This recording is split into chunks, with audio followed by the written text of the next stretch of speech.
Հիմնվելով Պակիստանի եւ այլ երկրների խնդրանքի Իրանի դեմ արշավի ընթացքում մեր ունեցած հսկայական ռազմական հաջողության եւ բացի այդ այն փաստի վրա, որ Իրանի ներկայացուցիչների հետ ամբողջական եւ վերջնական համաձայնագրի հասնելու ուղղությամբ մեծ առաջընթաց է գրանցվել, մենք փոխադարձաբար համաձայնության ենք եկել, որ չնայած շրջափակումը կմնա լիարժեք ուժի մեջ, ազատություն նախագիծը նավերի տեղաշարժը Հորմուզի նեղուցով կարճ ժամանակով կդադարեցվի տեսնելու համար, թե արդյոք համաձայնագիրը կարող է վերջնականապես կնքվել եւ ստորագրվել։ Այս մասին հայտարարել է Դոնալդ Թրամփը։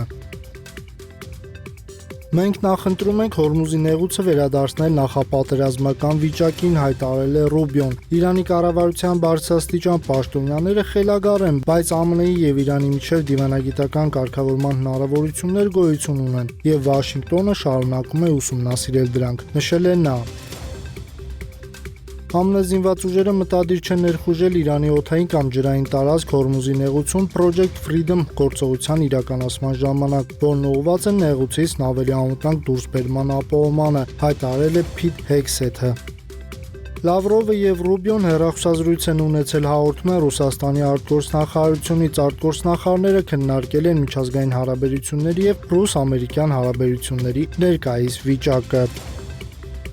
ԱՄՆ-ում Boeing 767 տիպի ինքնաթիռը գրեթե վթարի է ենթարկվել վայրեջքի ժամանակ, այն անցել է մարդաշատ ավտոմայրուղու վրայով, բախվել Լուսատուսյանը եւ դիպել բեռնատարին, սակայն օդաչուներին հաջողվել է անվտանգ վայրեջք կատարել։ Ինքնաթիռում եղել է ավելի քան 220 ուղևոր, բոլորը ողջ են։